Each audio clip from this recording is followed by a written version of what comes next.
நன்றி கலந்த வணக்கங்களை பணிவுடன் தெரிவித்துக் கொள்கிறேன். நான் இந்த இடத்துக்கு வர்றது காரணமாக இருந்த எனது ஹுண்டாய் மோட்டார் இந்தியா லிமிடெடுக்கும் அதன் நிறுவனரான சங் பாங்கு அவர்களுக்கும் எனது மனமார்ந்த நன்றிகளை தெரிவித்துக் கொள்கிறேன்.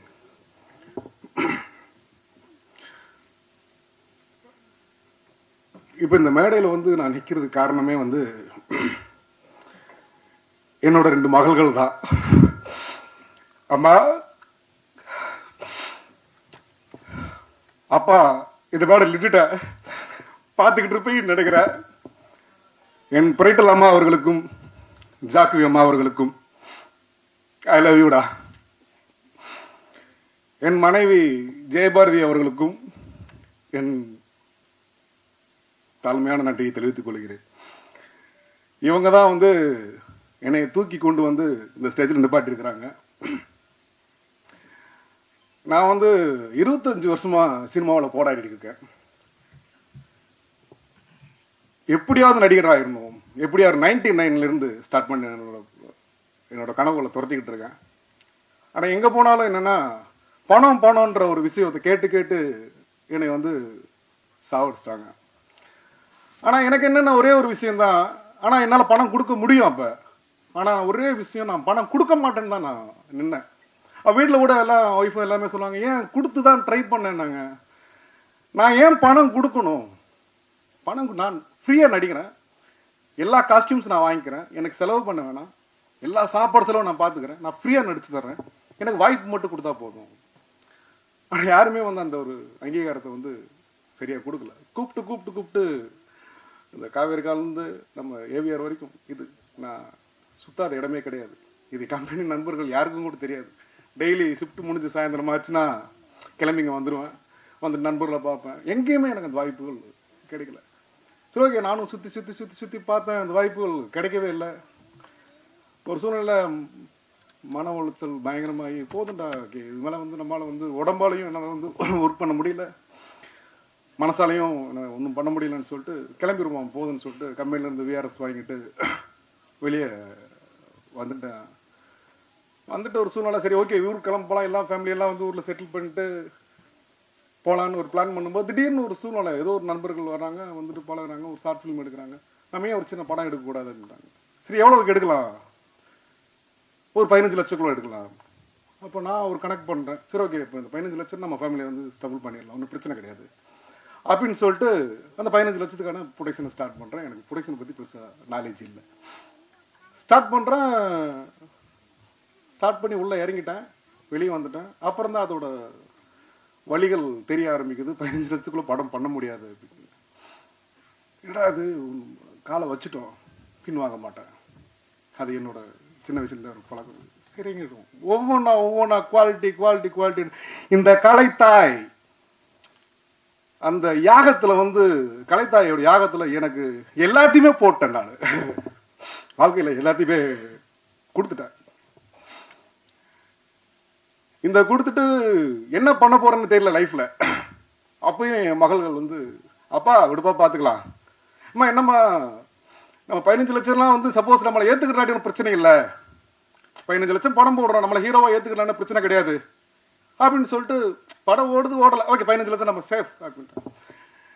அப்புறம் ஒன்னொன்னா போட மொத்தமா போட்டு, அம்மா என்னம்மா என்னால குவாலிட்டியில காம்ப்ரமைஸ் ஆக மாட்டேன் சின்ன வயசுல இருந்து.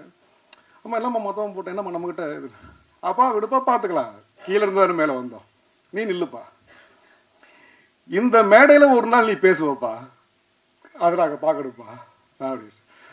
அம்மா திரும்பவும் சொல்றேம்மா, ஐ லவ் யூப்பா. ஏன்னா எனக்கு சினிமா பின்னாடி கிடையாது, அரசியல் பின்னாடி கிடையாது, பணம் பலம் கிடையாது. ஒரு கடைக்கோடியில கூடலூர்னு ஒரு ஊர்ல இட்லி சுட்டு வித்துக்கிட்டு இருக்கிற ஒரு அம்மாவோட பையன் தான். அவன் இன்னைக்கு ஒரு நடிகனா நிக்கிறன்றது என்னால நம்பவே முடியல. எங்க வீட்டுல எல்லாரும் இங்க நிறைய பேர் கேட்டாங்க, என் வீட்டுல கூப்பிடலன்னு. என் மகள்கள் ஒரே வாசம் தான், நான் தியேட்டர்ல உன்னை பார்க்கணும், அது வரைக்கும் உன்னை பார்க்க மாட்டேன், சரிம்மா அப்படின்னு சொல்லிட்டு இது பண்ணேன்.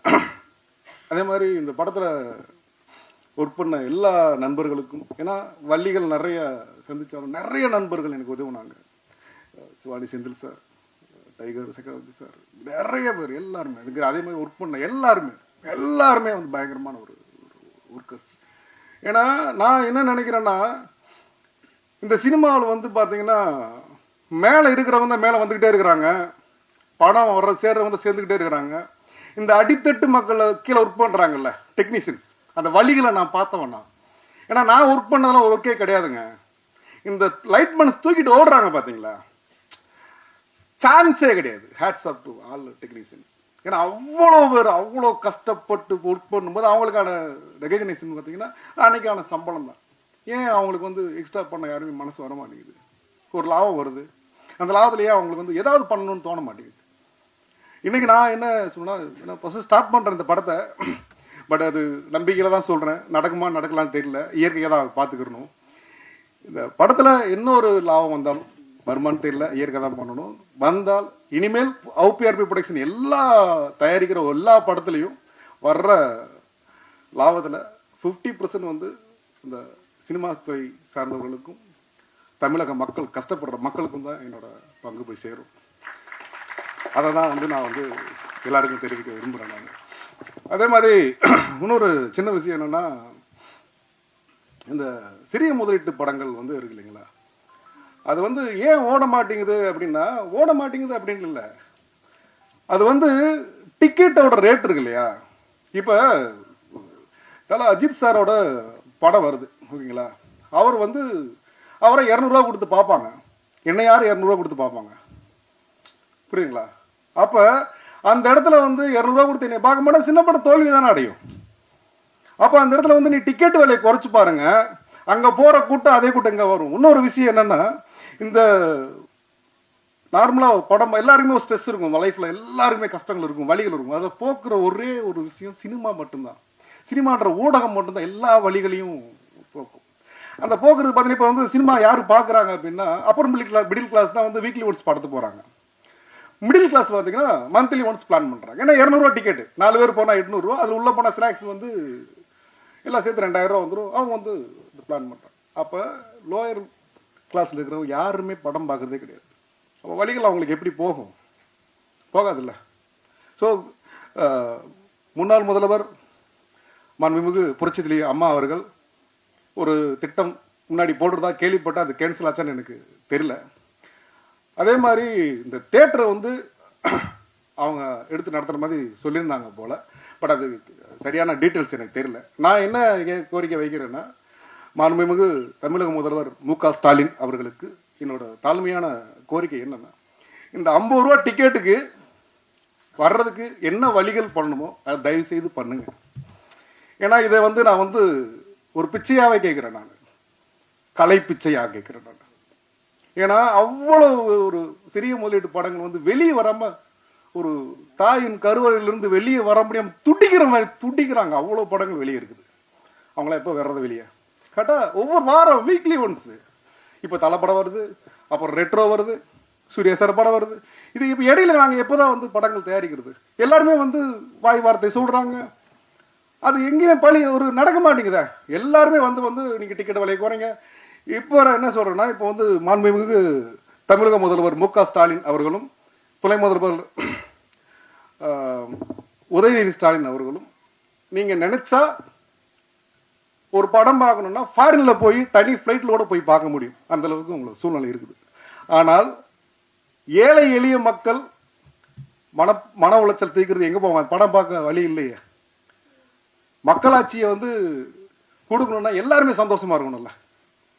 அதனால் தயவு செஞ்சு இந்த டிக்கெட் விலையை வந்து நீங்கள் குறைக்கிறதுக்கான வழிகளை பாருங்கள்.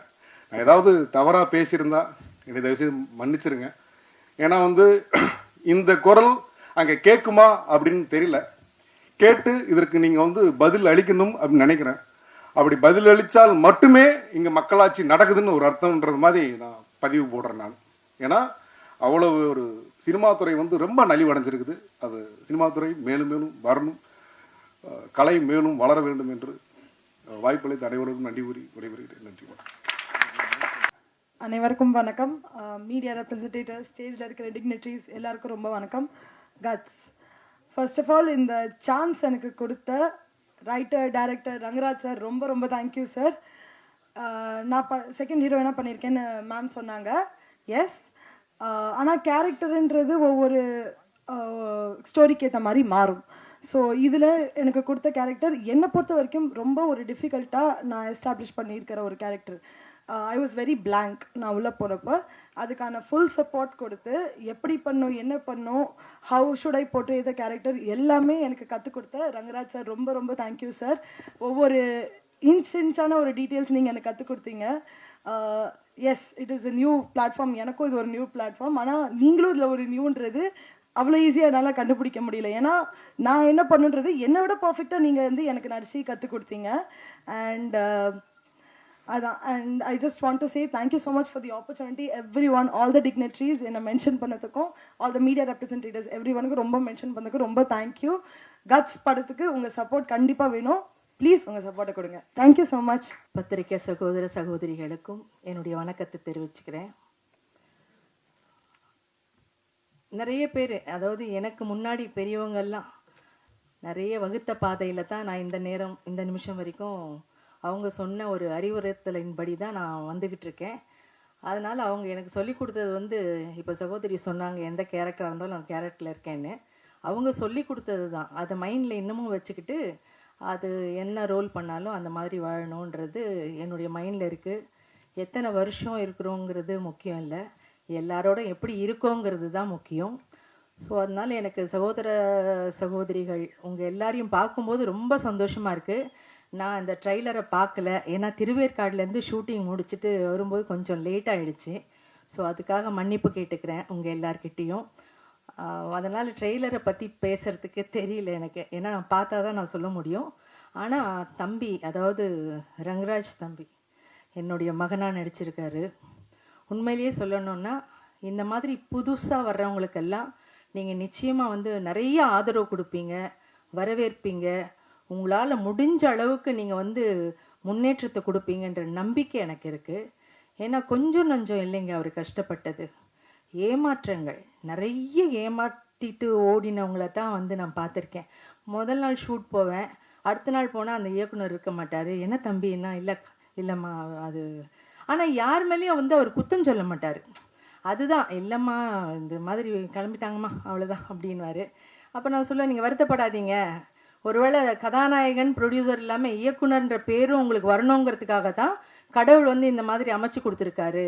அதனால் நீங்கள் கடவுளுக்கு நன்றி தான் சொல்லணும். உங்களை விட்டுட்டு போனவங்களுக்கு நீங்கள் தேங்க்ஸ் சொல்லுங்கள், அதுதான் வந்து சிறப்பு. இல்லைன்னா அந்த இயக்குனருங்கிற அந்த ஒரு பேர் வந்திருக்காது தம்பிக்கு. ஸோ அதனால் அப்புறம் என்ன புக் பண்ணும்போது கேட்டிருந்தாங்க இந்த மாதிரி. நான் சொன்னேன் யார் நடிக்கிறாங்க அப்படின்னு. புதுசுமா, அவர் தான் ப்ரொடியூசர், அவர் தான் வந்து ஹீரோ அப்படின்னாங்க. சரி ஓகே, ஏன்னா நானும் ஒரு காலத்தில் அப்படி தான் புதுசாக வந்தேன். ஸோ அதனால் புதுசாக நடிக்கிறவங்க கூடலாம் வந்து நடிக்கக்கூடாது, அவங்க எப்படி அப்படியெல்லாம் கிடையாது. என்னுடைய எண்ணம் அப்படியே கிடையாது. அவங்க எப்படி பண்ணுறாங்க, ஏதோ எனக்கு தெரிஞ்சு எனக்கு பெரியவங்க சொல்லி கொடுத்ததை என்னால் முடிஞ்சது ஏதாவது ஒரு சில வார்த்தைகள் அவங்களுக்கு சொல்லலாம் அவங்களுடைய முன்னேற்றத்துக்கு அப்படின்னு நினச்சி தான் நான் போனேன். ஆனால் ஃபஸ்ட்டு டே போகும்போதே பொன்னேரியில் வந்து ராத்திரி ஷூட்டு. நான் மேக்ஸிமம் ராத்திரி ஷூட்லலாம் வந்து நான் ஒர்க் பண்ணுறது இல்லை, ஏன்னா வந்து ரொம்ப லேட்டு நைட் ஆகிடுச்சுன்னா எனக்கு முடியலை. ஸோ அதனால் என்ன பண்ணேன்னா, இல்லை அன்றைக்கி புக் பண்ணும்போது என்ன சொன்னாங்கன்னா, இது வந்து லேட் நைட்டு தான்மா, 2 to 2 போகிறாங்க அப்படின்னாங்க. சரி ஓகே வரேன். ஏன்னா படம், அதுவும் ஹீரோவுக்கு மதர் ரோலு, புதுசாக வரக்கூடிய ஒருத்தர், அவரால் நம்மளால் முடிஞ்ச அளவுக்கு அவருக்கு வந்து நம்ம ஹெல்ப் பண்ணலாம் அப்படின்னு சொல்லிட்டு போனோன்னே பார்த்தா மழையில் நனைகிற சீனு. எப்போ ராத்திரி 12:30 மணிக்கு. எனக்கு அந்த மழையில் நனைகிற சீன் சொல்லவே இல்லை எனக்கு. ஏன்னா மழையில் நனைகிற சீனுன்னு சொன்னால் அதுக்கு தகுந்த மாதிரி நமக்கு தேவைகள் என்னென்னமோ அந்த ட்ரெஸ்ஸு அதெல்லாம் எடுத்துகிட்டு போகலாம். ஒன்றுமே சொல்லலை. என்னப்பா மழையில் என்ன, ஐயோ அம்மா உங்களுக்கு சொல்லலையாம்மா அவங்க, ஐயோ சாரிம்மா அத்தனை சாரி. நான் காரில் கிளம்பி ஷூட்டிங் முடிஞ்சு திரும்பி வர்ற வரைக்கும் அத்தனை மன்னிப்பு கேட்டுக்கிட்டு இருந்தார். நான் சொன்னேன், ஐயோ அத்தனை மன்னிப்பு கேட்க வேண்டிய அவசியமே இல்லை தம்பி, வந்துட்டோம் நடிச்சிட்டோம். ஏன்னா வந்ததுக்கப்புறம் வந்து பண்ண மாட்டேன்லாம் சொல்ல முடியாது, நடிச்சிட்டோம். அதனால் நீங்கள் அதை பற்றியெல்லாம் ஒன்றுமே முதல்ல நீங்கள் இந்த மன்னிப்பு கேட்குறத விடுங்க அப்படின்னு.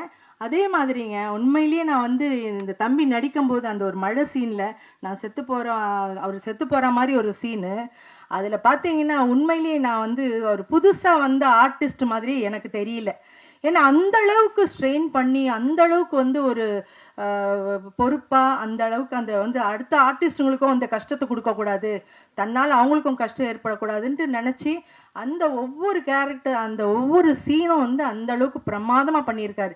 உண்மையாக ஒரு மகன்னா மகன் மாதிரியே நடிச்சிருக்காரு. ஸோ அதனால உண்மையாக நான் அதில் வந்து நடிக்கும்போது எனக்கு அவர் மகனாக நடிக்கிறாருன்னே எனக்கு தெரியல. உண்மையாக நானும் அவரும் வந்து அம்மா பிள்ளையாக தான் வாழ்ந்தோம். அதில் உண்மையிலேயே எனக்கு ரொம்ப சந்தோஷம். அதனால அவருடைய எனக்கு டைட்டில் வந்து முந்தா நேற்று தான் வந்து தானு அண்ணா தான் வந்து டைட்டில் வந்து ஓப்பன் பண்ணார். அப்போ நான் படம் அப்போ தான் எனக்கு டைட்டிலே தெரியும். ஏன்னா டைட்டில் யாருக்குமே தெரியாது. அப்போ டைட்டிலை பார்த்த உடனே தம்பி வந்து எனக்கு அனுப்பிச்சிருந்தார் வாட்ஸ்அப்பில், அம்மா இது மாதிரி தான் டைட்டிலு அப்படின்னு சொல்லிட்டு. பார்த்தா கட்ஸு. அந்த டைட்டிலுக்கு ரொம்ப பொருத்தமான ஒரு ஆசாமி யாருன்னா ரங்கராஜ் தான். அதில் எந்த விதமான மாற்று கருத்துமே கிடையாது. ஏன்னா அந்த அளவுக்கு கட்ஸான ஒருத்தர் நல்லா ஒர்க் பண்ணிட்டு இருந்த ஒரு இடத்த விட்டுட்டு இந்த சினிமா மேலே இருக்கிற ஆர்வத்தில் தன்னுடைய என்ன சொல்றது அவ்வளோ கஷ்டத்தையும் ஏமாற்றத்தையும் அசிங்கத்தையும் அவமானத்தையும் தாங்கிக்கிட்டு இந்த படத்தை வந்து அவர் இந்த அளவுக்கு, நான் ஃபோன் பண்ணேங்க ஒரு 2 மாதத்துக்கு முன்னாடி, போன மாதம்லாம் வந்து 2-3 தடவை ட்ரை பண்ணுவேன். எப்பவுமே நான் ஒர்க் பண்ணிட்டேன்னா அந்த ஹீரோ ஆகட்டும் இல்லை அந்த கூட இருக்கிற கோ ஆர்டிஸ்டுங்களாம் எப்படி இருக்காங்கன்னு ஜஸ்ட் ஒரு கால் பண்ணுவேன். தம்பிக்கு 2 மாசமா ஃபோன் பண்ணுறேன், ஃபோனே எடுக்கல. எனக்கு ஏன் தம்பி எடுக்க மாட்டேங்கிறாரு, என்ன எம்எல்ஏ ஏதாவது வருத்தமா கோவமா என்னாச்சு, என்ன படம் ரிலீஸ் பண்ண முடியலையா, ஏன் எதுக்குன்னு மண்டையை போட்டு பிச்சுக்கிறேன். அதுக்கப்புறம் வந்து தம்பி வந்து அன்னைக்கு ஃபோன் பண்ணி இந்த மாதிரி இல்லை வந்து படம் ரிலீஸ்க்காக தான்மா நான் கொஞ்சம் வந்து அலைஞ்சிட்டு இருந்தேன், அதனால தான் உங்கள் ஃபோன் எடுக்கல, சாரி தப்பாக எடுத்துக்காதீங்கம்மா, இப்போ வந்து எல்லாத்தையும் நல்லபடியாக முடிச்சுட்டேன், நாளன்னைக்கு வந்து இந்த மாதிரி தானு அண்ணங்கிட்ட போயிட்டு டைட்டில் வைக்கிறோம் அப்படின்னோடனே, ஓ இதுக்காக தானப்பா, நீ அதெல்லாம் கவலையே படாத, நிச்சயமாக ஒரே ஒரு விஷயம்ப்பா, நம்ம இந்த இடத்துல வந்து சாதிக்கணுங்கிற விஷயம் இருந்தால் தான் கடவுள் வந்து நம்மளை இங்கே கூட்டிகிட்டு வருவார். இல்லைன்னா வேற ஏதாவது நீ ஒர்க் பண்ணுற இடத்துலையே ஒர்க் பண்ணிட்டு அங்கேயே ஹாயாக இருந்திருக்கலாமே, இங்கே வர வேண்டிய அவசியமே இல்லையே. அதனால் நிச்சயமாக உன்னுடைய அந்த டெடிகேஷனுக்கு அந்த சின்சியர் ஒர்க்குக்கு நீ அந்த தொழில் மேலே வச்சிருக்கிற பக்திக்கு கண்டிப்பாக நீ நிச்சயமாக நல்லா வருவே அப்படின்னு சொன்னேன்.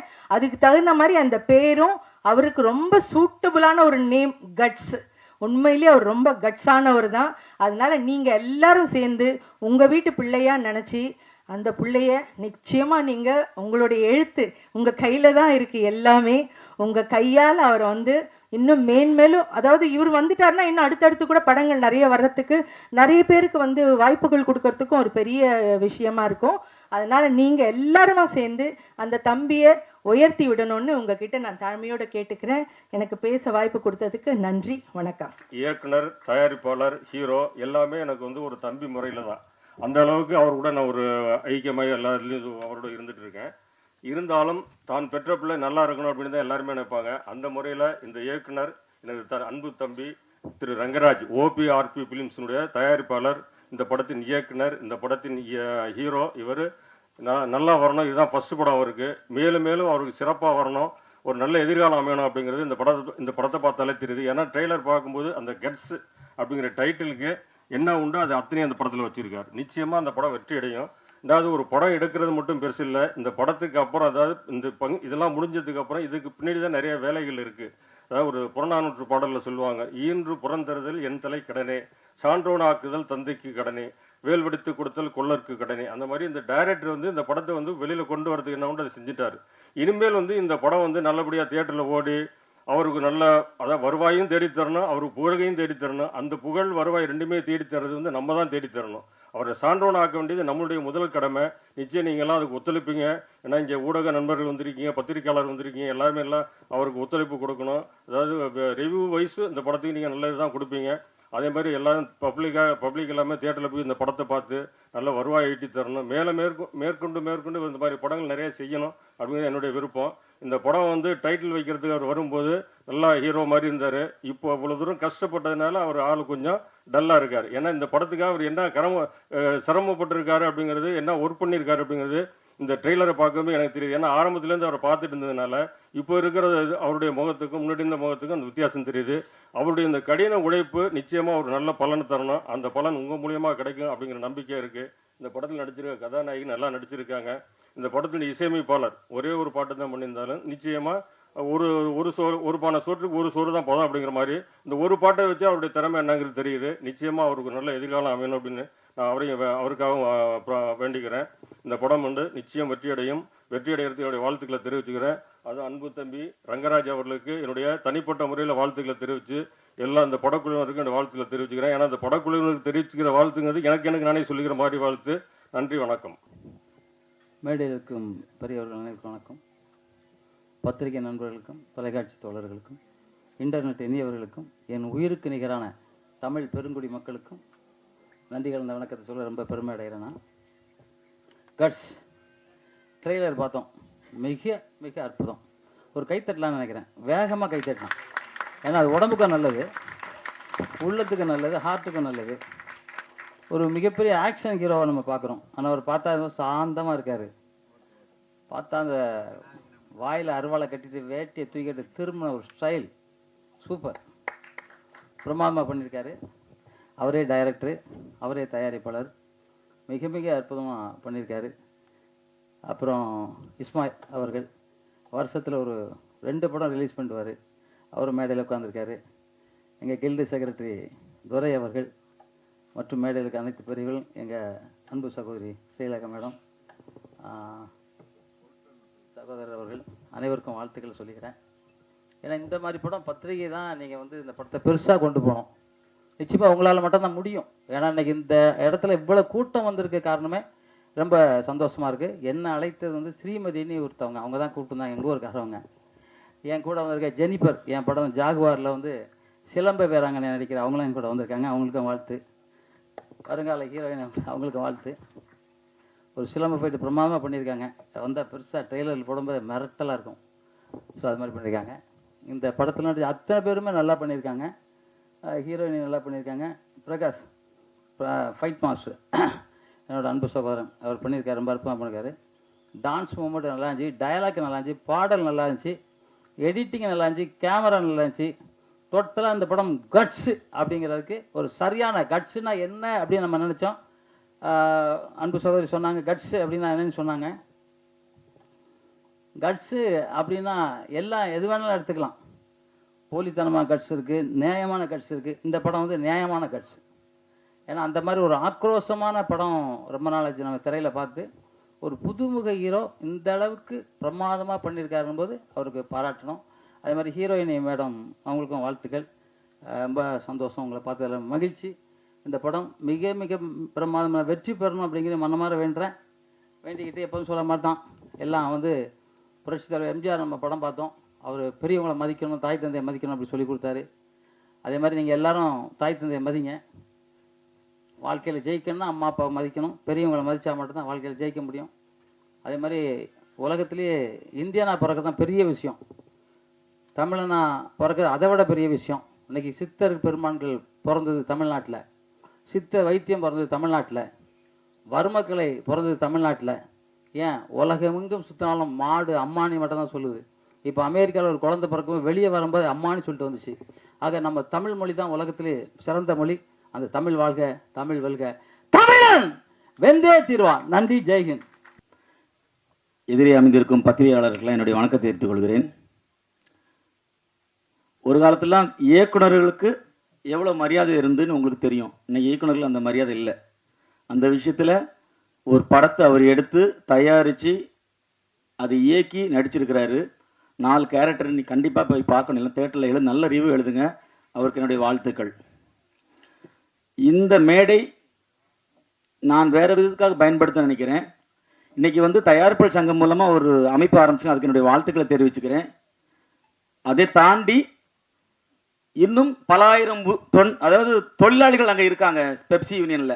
அவங்களுக்கெல்லாம் வாழ்வாதாரம் போயிடும். என்ன அப்படின்னு பார்த்தீங்கன்னா, தயாரிப்பாளர் சங்கத்தில் யாரெல்லாம் உறுப்பினர் ஆகிறோ அவங்களுக்கு மட்டும்தான் அந்த வாழ்வாதாரம் இருக்கும். கிட்டத்தட்ட 50 ஆண்டு காலம் பழமை சங்கம் அது. தமிழக முதல்வர் அவர்களுக்கும் இந்த சினிமாவில் தான் வந்திருக்காங்க. அவங்கள்ட்டும் சரி, தமிழக துணை முதல்வர் அவர் சினிமாவில் தான் வந்திருக்காங்க. இந்த தொழிலாளர்கள், அதாவது தொழிலாளி இல்லைன்னா முதலாளியே இல்லை. நம்ம பழைய படத்தெல்லாம் பார்த்துருப்போம். ஒரு பண்ணையார் ஒருத்தர் நின்று இருப்பாரு, இந்த பக்கம் ஒரு 10 பேர் உட்காந்துட்டு இருப்பாங்க, ஒருத்தர் கீழே உட்காந்து இருப்பாங்க. அங்கேருந்து ஒருத்தர் நடந்து வந்துட்டே இருப்பாரு. என்ன விஷயம்னு கேட்பாரு. இல்லை தம்பி, 10 ரூபா கூலி கேட்டோம், அதனால என்ன அடிச்சுட்டாங்க அப்படிம்பாங்க. உன்னை இந்த பக்கம் பண்ணையார் என்ன சொல்லுவான் அப்படின்னா, கூலிக்கார பயல்க, இவனுங்களுக்கு யாரா 10 ரூபா கூலி கேட்கணும் அப்படின்னு ஒரு வசனம் இருக்கும். இந்த வசனத்துல வர தம்பி யாருன்னு பாத்தீங்கன்னா, எம்ஜிஆர்ல இருந்து ரஜினி அவர்கள் இருந்து கமல் ஆக்ஷன் ஹீரோ எல்லாம் ராமராஜன் அவர்களையும் அந்த தொழிலாளர்களுக்காக தான் இயங்கி இந்த திரைப்படங்கள் வந்து ஆக்ஷன் ஹீரோவா இருந்திருக்காங்க. ஆனா இன்னைக்கு ஒரு சங்கம் ஆரம்பிக்கப்படும் போது இந்த தொழிலாளர்கள் நிலை கண்டிப்பா அது கேள்வி உரியா இருக்கும். தமிழக அரசு இதுக்கு பிரச்சனையை தீர்வு காணணும். அது மட்டும் இல்லாம இந்த தொழிலாளர்களுக்கு ஏதாவது ஒரு நல உதவியே அந்த பிரச்சனை தீர்வு. ஏன்னா நீங்க வந்து பாருங்க, ஒரு ரஜினிகாந்த் அவர்களின் படம் வருதுன்னா ரசிகர்கள் முக்கியமா சந்தோஷப்பட மாட்டான். அந்த யூனியன்ல இருக்கிற பெப்சி யூனியன்ல இருக்கிறவங்க சந்தோஷப்படுவாங்க. என்ன காரணம் அப்படின்னா 50 நாள் 100 நாள் அந்த வேலை இருக்கும். இப்ப விஜய் அவர்கள் வந்து நடிக்கிறதை விட்டுக்கிட்டு அரசியலுக்கு போயிட்டாங்க. அதனால எவ்வளவு அந்த சங்கத்தை நம்பி இருக்கிற தொழிலாளர்கள் நிறைய பேர் பாதிக்கிறாங்க. தயவு செய்து இதை நீங்க தமிழக முதல்வருக்கு எடுத்துக்கொண்டு அந்த தொழிலாளருக்காக ஒரு கொஞ்சம் குரல் கொடுக்கணும். மேலும் வந்து அம்மா அவர்கள் சொன்னாங்க புதியவர்கள்லாம் வரணும் அப்படிங்கிறதுக்காக. நாங்களும் தான் காலம் கட்ட, அதாவது ஒரு பழமொழி சொல்லுவாங்க, கிழவன் எப்போ சாவான் தின்ன காலியாகும். நீ இளைஞர்கள், நாங்கள் இளைஞர் ஒரு பட்டாளமே இருக்கு, ஒரு கனவு கோட்டையை கட்டிக்கிட்டு இளைஞர்கள் இருக்கும். ஒவ்வொரு சங்கங்களும் சரி, ஒவ்வொரு தலைமுறையும் சரி. பாருங்களேன், பாகவதர்னு ஒரு நடிகன் இருந்தாரு, அவர் இடம் விட்டு எம்ஜிஆர் வந்தார். எம்ஜிஆர்னு ஒரு நடிகன் இருந்தார், அதை இடம் விட்டு வந்து ரஜினி வந்தார். இப்போ இடங்கள் விடவே இல்லை. நிறைய இளைஞர்கள் தங்களுடைய திறமையை வச்சு இந்த சினிமாவில் வந்து ஜெயிக்கொண்டு வர்றாங்க. அவங்களுக்கு வழி விடுங்க. அது நடிக்கிறதுக்கு மட்டும் இல்லை, ஒளிப்பதிவு, இசையமைப்பால் எல்லா விஷயத்துலையும் சங்கங்கள், இப்போ நிறைய சங்கங்கள் பிரச்சனையிலேயே ஓடிட்டு இருக்கு.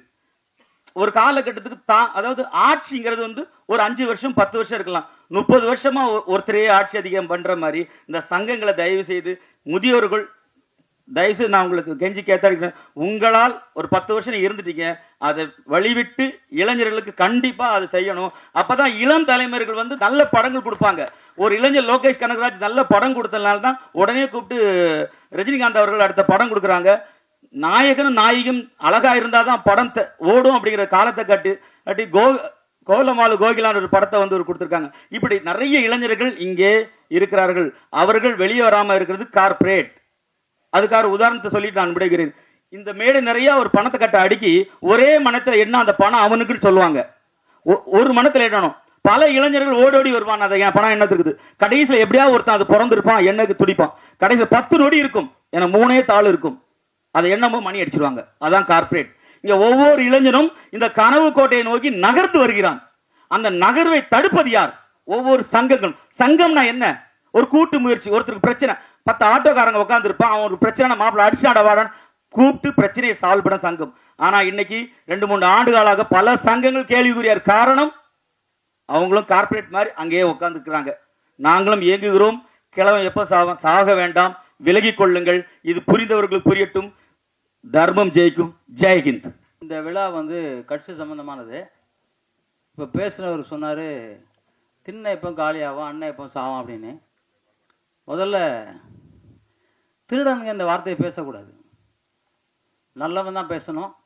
ஆதாரமாக எல்லாம் நிரூபிச்சிருக்கோம். நாங்கள் கோர்ட்டில் கேஸ் இருக்குது, இந்த இடத்துல பேசினா நல்லா இருக்காது. அதோட நிறுத்திக்கிறேன். யாரும் சங்கத்தை பற்றி இந்த இடத்துல பேசக்கூடாது. ரஜினிகாந்தை பேசுறதுக்கு ஒரு தகுதி வேணும், பெரியவங்களை பற்றி பேசுறதுக்கு ஒரு தகுதி வேணும். முதியோர்கள், சின்னவர்கள் அதெல்லாம் யாரும் கிடையாது. முதியோர்னா என்ன? முதியோர் திருடாம முதியோர், திருடனவன் சின்னவரா? இல்லை, இந்த இடத்துல இதை பேசியிருக்க கூடாது. இப்போ நீங்கள் பத்திரிக்கையாரா? உட்காருங்க முதல்ல. நீங்கள் பத்திரிக்கை நான் ஒத்துக்க மாட்டேன். நீங்கள் உட்காருங்க. நீ முதல்ல திருடனே. இல்லை, நீ திருடிட்டு போனியா இல்லையா? நீ திருடிட்டு போனியா இல்லையா? பணத்தை திருடுனியா இல்லையா? நான் ஆதாரமா சொல்றேன். எவ்வளவு திருடிருக்கானே, உன் மேல எவ்வளவு கேஸ் நடக்குது, என்னெல்லாம் திருடினது, எத்தனை கேஸ் இருக்கு. நீ உட்காரு முதல்ல. நீ பத்திரிகாரன் சொல்லாத. நீ சொல்லக்கூடாது பத்திரிகாரன். பத்திரிகாரங்க பேரெல்லாம் கெட்டு போயிடும். யாரு பத்திரிகாரங்க? பத்திரிகாரங்க யாரு? அவங்க அடுத்த நீ யாரு முதல்ல? நீ யாரா பத்திரிகாரன்? நாங்களும் தான் பத்திரிகை நடத்தி வச்சிருக்கேன். ஆனா பத்திரிகாரர் இல்ல. பத்திரிகாரனா அதுக்கு ஒரு தகுதி இருக்கு. அதை படி பேசுறாங்க. நீ யாரு முதல்ல? திருட. சங்கத்தை வந்து பணத்தை திருட்டு பண்ண திருடனே.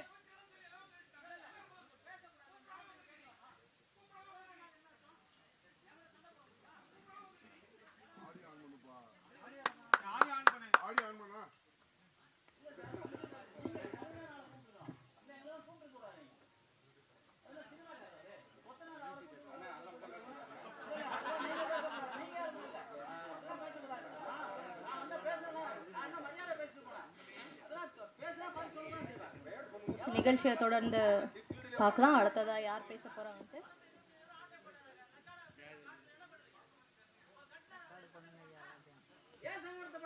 அடுத்ததாக கட்ஸ் திரைப்படத்தை பற்றி வாழ்த்தி பேசுவதற்காக கில்ட் உறுப்பினர் திரு சங்கர் அவர்களை மேடைக்கு வருமாறு அன்புடன் அழைக்கிறோம்.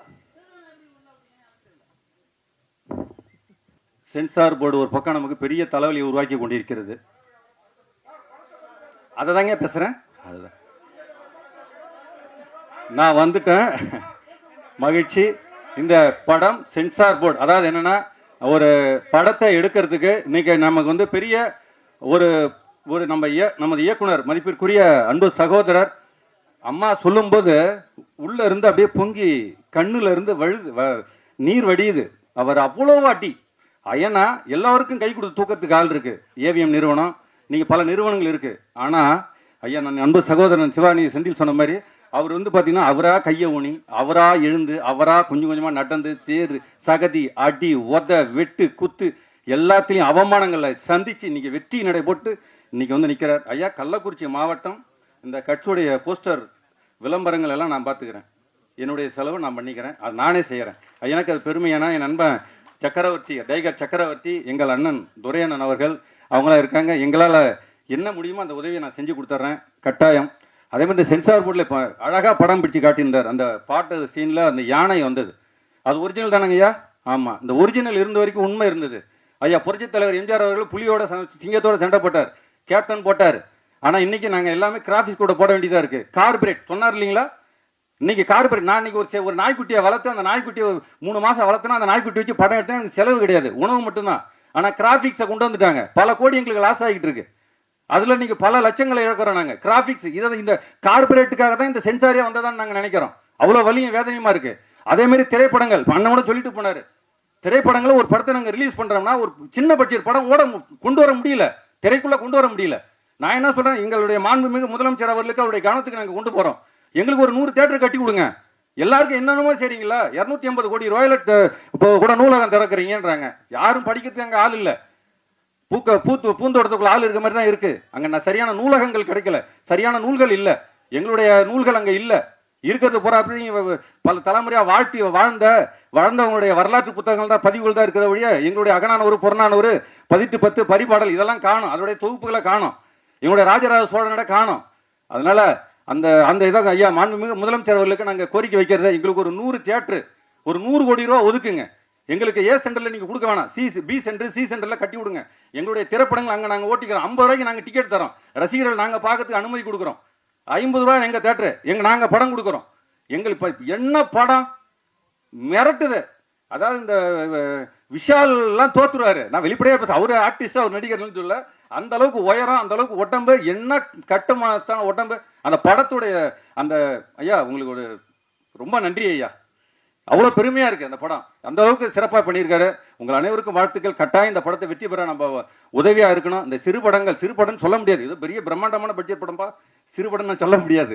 அந்த அளவுக்கு பிரம்மாண்டமா எடுத்திருக்காரு. இதில் பங்கு பெற்ற அனைத்து கலைநுட்ப தொழில்நுட்ப அணியினருக்கும், பொறுப்பாளர்களுக்கும், இங்க வந்திருக்கக்கூடிய ஊடகங்களுக்கும், அனைவருக்கும், அன்பு சகோதரி கதாநாயகி அவர்களுக்கும், இன்னொரு கதாநாயகி வரல மதிப்பிற்குரிய அம்மா அவர்களுக்கும், உங்கள் அனைவருக்கும் எனது புரட்சி வாழ்த்துக்கள்.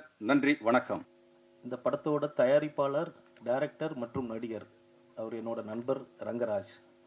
அவருக்கு சினிமா மேலே பயங்கரமான ஒரு ஆசை, அளவு கடந்த ஆசைன்னு சொல்லலாம். அந்த அளவு கடந்த ஆசையை சும்மா வச்சுக்காம இன்னும் கொஞ்சம் அதிகமாக ஒரு போராட்டத்தை போட்டு அது கூடுதல் கொஞ்சம் திறமையை சேர்த்துக்கிட்டாரு. நிறைய அவமானங்கள், இந்த சினிமாவுக்கு வரணும்னு நிறைய அவமானங்கள், பரிதவிப்பு எல்லாத்தையும் தாண்டி இன்னைக்கு இந்த மேடையில் உட்கார்ந்துட்டு இருக்காரு. எப்போவுமே எல்லாரும் சொல்லுவாங்க, சினிமாவோட வெற்றி வெற்றின்னு ஒரு சினிமாவில் ஒரு பேச்சு இருக்குது. இந்த மேடைக்கு வந்துட்டாலே என்னை பொறுத்த வரைக்கும் அது வெற்றி தான். ஸோ அவர் ஜெயிச்சிட்டாரு. ஸோ அவரை நான் முதல்ல வரவேற்றுக்கிறேன். அதுக்கப்புறம் கிடைக்கிற அந்த வியாபாரங்கள், பணம், பரிசு, பாராட்டு, அது ரெண்டாவது சேர்ந்துக்கிறோம். ஆனால் இங்கே வந்ததே பெரிய விஷயம். ஸோ அவரை தான் நான் முதல்ல பாராட்டணும்னு நினைக்கிறேன். அதுக்கப்புறம் இங்கே இருக்கிற விருந்தினர்கள், ஜாக்வார் சார், துரை அண்ணன், அப்புறம் என்னோட நண்பர் டைகர் சக்கரவர்த்தி, கோகுலன் சார், அப்புறம் மியூசிக் டைரக்டர் ஜோஸ், அப்புறம் அம்மா ஸ்ரீலகா மேம், அப்புறம் ஸ்ருதி, எல்லாரையும் நான் அன்புடன் வரவேற்றுக்கிறேன். எனக்கு 2 விஷயம் மட்டும் சொல்லணும்னு நினச்சிருக்கேன். என்னென்னா, சினிமா எடுக்கிறதுக்கு எல்லாருக்கும் ஆசை இருக்கும். இன்னைக்கு வந்து ரங்கராஜுக்கு இருந்துச்சு, ஒரு 10 வருஷத்துக்கு முன்னாடி வெற்றிமாறன் சாருக்கு இருந்துச்சு. ஆசைங்கிறது மட்டும்தான் சினிமா உள்ள நம்ம கொண்டு வரும். அதுக்கப்புறம் உழைப்பு, போராட்டம் எல்லாமே வேற. ஆனால் அந்த ஆசையை வந்து அடைய விடாமல் தடுக்கிறது ஒன்றே ஒன்று தான் பயம். என்னால் முடியுமான்னு ஒரு பயம் வந்துச்சுன்னா யாராலையும் படம் எடுக்க முடியாது. அந்த பயத்தை மட்டும் ஒழிக்கணும்னா அதுக்கு கொஞ்சம் அந்த பயம் ஒழியணும்னா கொஞ்சம் போராட்டம் வேணும், நம்பிக்கை வேணும். ப்ளஸ் வந்து நமக்குள்ளே ஒரு கேள்வி இருக்கணும், என்னால் முடியுமான்னு.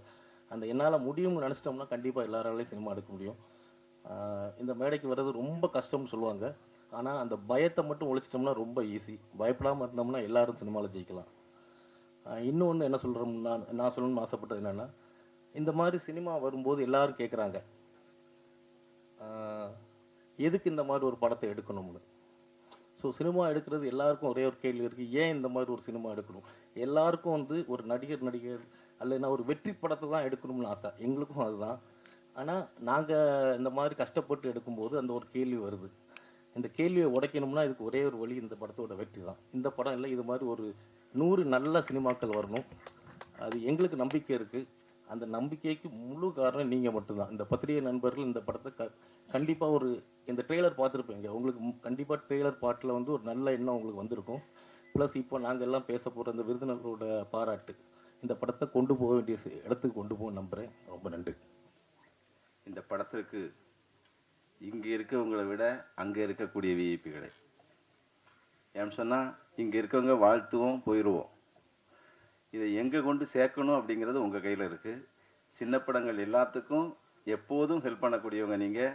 அதனால் பத்திரிகை நண்பர்கள் இந்த படத்தை முதல் வெற்றி படமாக்குவதற்காக வேண்டி உங்களுடைய அனைத்து சப்போர்ட்டையும் செய்யணும்னு ஃபஸ்ட்டு கேட்டுக்கிறேன். ட்ரெய்லரு சாங்கு பார்த்தோம், ரொம்ப நல்லா இருக்கு, அற்புதமாக இருந்துச்சு. கட்ஸு, சினிமா எடுக்கக்கூடிய எல்லாவனுக்குமே கட்ஸ் இருந்தால் மட்டும்தான் சினிமாவுக்கு வருவான். சாதாரணவெல்லாம் பணம் இருந்தவங்களாம் சினிமா எடுத்துட முடியுமா? முடியாது. கட்ஸ் இருக்கவன் தான் சினிமா எடுக்க முடியும். அம்மா சொல்லிட்டாங்க அவருபடி எவ்வளோ பெரிய கட்ஸ் உள்ள ஆள் அப்படின்ட்டு.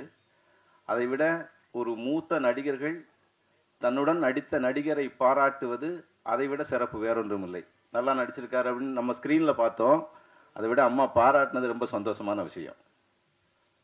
ஏன்னு சொன்னால், பழம்பெரும் நடிகைகள் நம்மளை பாராட்டுவது என்பது சாதாரண விஷயம் அல்ல. ஏன்னா அவங்க ரொம்ப பேரை பார்த்து ரொம்ப பேர் கூட நடித்து அப்படி வந்தவங்க. அப்படிப்பட்டவங்க பாராட்டியிருக்காங்க. நண்பருக்கு என்னுடைய முதல் வாழ்த்துக்கள். இந்த படம் கண்டிப்பாக இப்போ எப்படி பிரஸ்காரங்க எல்லாரும் வந்திருக்கோமோ அதே மாதிரிக்கு ஒரு வெற்றி விழாவிலேயே நம்ம கண்டிப்பாக கூடணும். ஏன் அப்படின்னு சொன்னால், முதல்ல ஒரு தயாரிப்பாளர் வர்றாரு அப்படின்னு சொன்னால், சின்ன படம் பெரிய படம் அப்படிங்கிறத ஃபஸ்ட்டு விட்டுருங்க. எல்லாமே படம். பணம் எப்படியோ அதே போல் தான் படமும். பணத்தில் 100 ரூபா இருக்கும், 500 ரூபா இருக்கும், 1000 ரூபா இருக்கும். அது மாதிரி செலவு செய்த பொறுத்து படங்கள் வேறுபடலாம். ஆனால் படம் தான். என்ன கதை தேவைப்படுதோ, இந்த கதைக்கு என்ன தேவைப்படுதோ, அவங்ககிட்ட என்ன காசு இருக்கோ அதுக்கு தகுந்த மாதிரி படம் எடுத்திருப்போம், அவ்வளோதான். ஆனால் இந்த பெரிய படத்தை காட்டிலும் சின்ன படங்கள் வெற்றி பெறுகின்ற போது அந்த தயாரிப்பாளர் அடுத்தடுத்து படம் எடுக்கிறதுக்கு வாய்ப்புகள் வந்துடுது. ஆனால் இங்கே எப்படி வர்றோமோ அதே மாதிரிக்கு திருப்பி படம் எடுக்கிறாங்களா சொன்னால் அது குறைஞ்சி போச்சு. அதை மாற்றி கொடுக்கணும்னு சொன்னால் நாம் ஒரு வரைமுறையை வச்சு அந்த வரக்கூடியவர்களுக்கு வழி தெரியாட்டக்கூட சரியான வழியை காமிச்சு எப்படி ரிலீஸ் பண்ணணும், எப்படி வியாபாரம் பண்ணணும், என்னென்னு பண்ணி காமிச்சிட்டோம்னு வச்சுக்கோங்க. அவங்களுக்கு போட்ட பணம் வந்துட்டு சொன்னாலே அடுத்த படம் எடுக்க ஆரம்பிச்சிருவாங்க. அதனால் ஒன்றுமே இல்லாட்ட ஒரு 50 குடும்பமாவது வாழ்ந்துக்கிட்டே இருக்கும். அதான் உண்மை. அது எல்லாருக்கும் உங்களுக்கு தெரியும். ஒரு 10 வருஷத்துக்கு முன்னாடி படம் எடுத்தவங்க இன்னைக்கு சின்ன படம் எடுக்கிறாங்களான்னு சொன்னால் இல்லைங்கிற அப்படிங்கிற ஒரு சூழ்நிலை வந்துருச்சு. அதனால் நான் என்ன சொல்கிறேன்னு சொன்னால், இந்த மேடையில் தலைவரும் செயலாளரும் இருக்காங்க. படம் எடுப்பவர்களுக்கு எப்படி வியாபாரம் பண்ணணும், எப்படி ரிலீஸ் பண்ணணும் அப்படின்னு நம்ம ஒரு குழுவை அமைச்சு அவங்களுக்கு ஒரு வழிகாட்டுதலாக இருந்தால் அது சிறப்பாக இருக்குங்கிறது என்னுடைய தனிப்பட்ட கருத்து. ஏன்னா சிலர்கள் படம் எடுத்துருந்தோம், அவங்களுக்கு வழிமுறை தெரியாதனால திருப்பி ஓடி போயிருந்தாங்க, சினிமாவே தப்பு அப்படிங்கிற ஒரு சூழ்நிலைக்கு தள்ளப்பட்டிருந்தாங்க. அப்படி தள்ளப்பட்டு விடக்கூடாது. சரியான திட்டமிடலும் சரியான ரிலீஸும் சரியான வியாபாரம் இருந்தால் அங்கே சினிமா எப்போதும் வாழ்ந்துக்கிட்டு தான் இருந்து வாழ வச்சுக்கிட்டு தான் இருக்காங்க. அதனால் இந்த படம் நிச்சயமாக வெற்றி படமாக அமையும் என்பதை என்னுடைய ஆசை. என்னன்னு சொன்னால், அவர் அடுத்த வருஷம் படம் எடுக்கணும், அடுத்தடுத்து படம் எடுத்துக்கிட்டே இருக்கணும், நம்ம இதே மாதிரி ஃபங்க்ஷனில் கூடிக்கிட்டே இருக்கணும், இதில் நல்ல விஷயங்கள் நடந்துக்கிட்டே இருக்கணும். அப்படிங்கிறக்காண்டி இந்த படத்தை வெற்றி படமாக ஆக்குவதற்கு இந்த மீடியா நண்பர்கள் தான் எல்லாரும் சப்போர்ட் பண்ணணும் கண்டிப்பாக. அதனால் பெரிய படத்துக்கு நீங்கள் சொன்னாலும் சொல்லாட்டிலும் ஆள் போயிடுவாங்க. இந்த படத்தை ஒருவேளை சில தவறுகள் எல்லா படத்துலையும் இருக்கும். இப்போ எல்லா படத்துலையும் தவறுகள் இருக்குல்ல. ஒரு வீடுன்னு எடுத்துக்கிட்டோம்னு வச்சுக்கோங்க. அந்த வீட்டில் என்ன செய்வோம்னு சொன்னால் ஃபஸ்ட்டு நல்லதை தான் காமிப்போம். ஹால் எப்படிங்க, பெட்ரூம் எப்படிங்க அப்படின்ட்டு யாரும் போய் பாத்ரூமை திறந்து காமிக்கிறது இல்லை. அதனால் சின்ன விஷயங்கள் தவறுகளாக இருந்தால் கூட மன்னிச்சுட்டு பெரிய விஷயங்களை பூஸ்ட் பண்ணி இந்த படத்தை பெரிய வெற்றி படமாக்க வேண்டும் என்று உங்கள் அனைவர்களையும் வேண்டி விரும்பி தாழ்மையுடன் கேட்டுக்கொள்கிறேன். நன்றி, வணக்கம்.